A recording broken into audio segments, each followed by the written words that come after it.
When you have kids, nap time is life. It is the one time a day where you can actually sit down, maybe reheat your coffee for the 12th time, maybe watch the news, watch a show, just chill out. But what happens if your kid is taking really short naps or worse, no nap at all? In today's video, I'm going to share ways to help you teach your child to take longer, more restorative naps.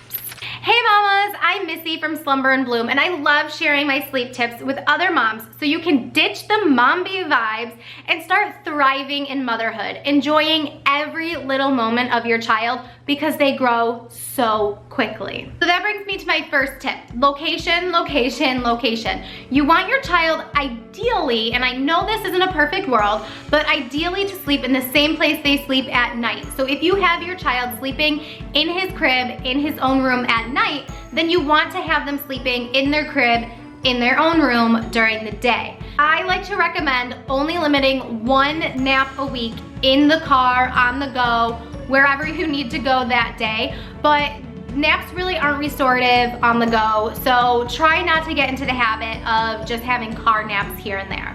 But if your child is sleeping in their own crib, in their own room, you want to make sure that that environment is set up for the most conducive sleep environment possible.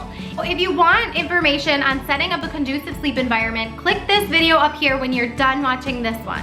My next tip has to do with routine. Routine, routine, routine. I will tell you this all the time in probably every video. Babies and toddlers thrive on consistency. For the younger babies, I highly recommend the eat, play, sleep routine. For older babies and toddlers, you want to follow the same schedule every single day. This means the same wake up time, the same nap times, and the same bedtime every day. Make sure that you have a calming nap time routine. It can be similar to your bedtime routine, but shorter. It can be about 5 minutes long, that's perfectly fine, but make sure you do the same calming routine every single nap time. You also want to make sure that you are not skipping naps. It is so important. If you're having sleep problems during the day, you're going to have sleep problems at night. Sleep promotes sleep, so good sleep during the day equals good sleep at night. My next tip is to recognize your baby's sleepy cues. Use wake windows as a guide, as a general timeline of how long your child can be awake in between each sleep time, but really recognize your baby's sleepy cues. If your baby is crying, then it is too late. You've missed the window of nap opportunity and your child is already overtired and they're going to need your help falling asleep. You need to learn to recognize your baby's sleepy cues so that you can put him down in his crib while he's awake but drowsy. And during your baby's awake time, you want to make sure that you have engaging activities with your child. I have a whole chart of activities that you can do with your baby 0 to 4 months old in my newborn sleep guide. I will leave it in the description box below. I definitely think you guys need to check this out if you have a younger baby. It's important to make sure that when your child is awake, they're using all of their energy, practicing their milestones, and really building up the nap sleep pressure so that they're tired enough to go to sleep at nap time. For those older toddlers, you need to make sure that you're not having screen time right before bed. This really goes for nap time and bedtime, but we all know that it's a proven fact that screen time before bed hinders sleep. So just avoid it completely. If your older toddler has quit taking naps and there's just no going back and they're not going to take naps anymore, I 100% highly recommend that you still give your child quiet time. It is so important for toddlers to have a quiet time, looking at books, doing puzzles, any kind of quiet activities in their own room so that they're getting a break and that you're also getting a break. Another tip that I have is that you should not give your child a nap before 8 a.m. That will just encourage your child to wake up at 4 or 5 o'clock in the morning, and nobody wants to wake up that early.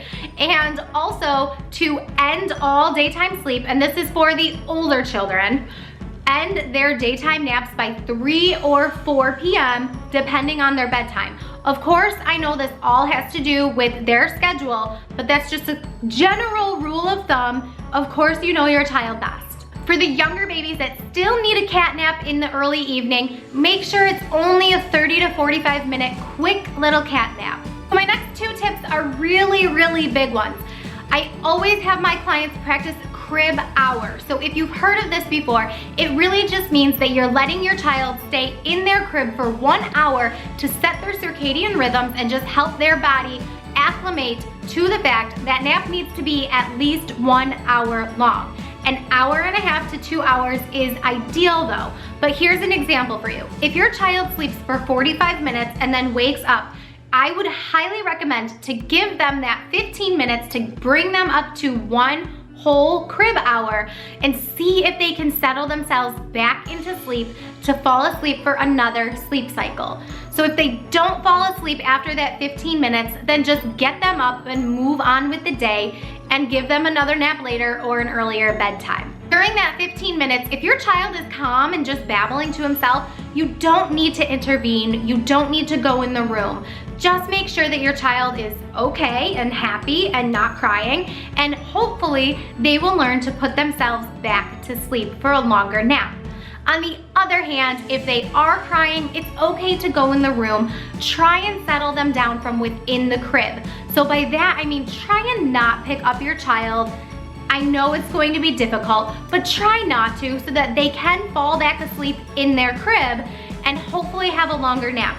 Some things that you can do to soothe them are rubbing their chest, doing little pats, rubbing their cheek with the bridge of their nose, saying shh, shh, not engaging in conversation, but just trying to soothe them and calm them down so they can hopefully fall back to sleep and take a longer nap.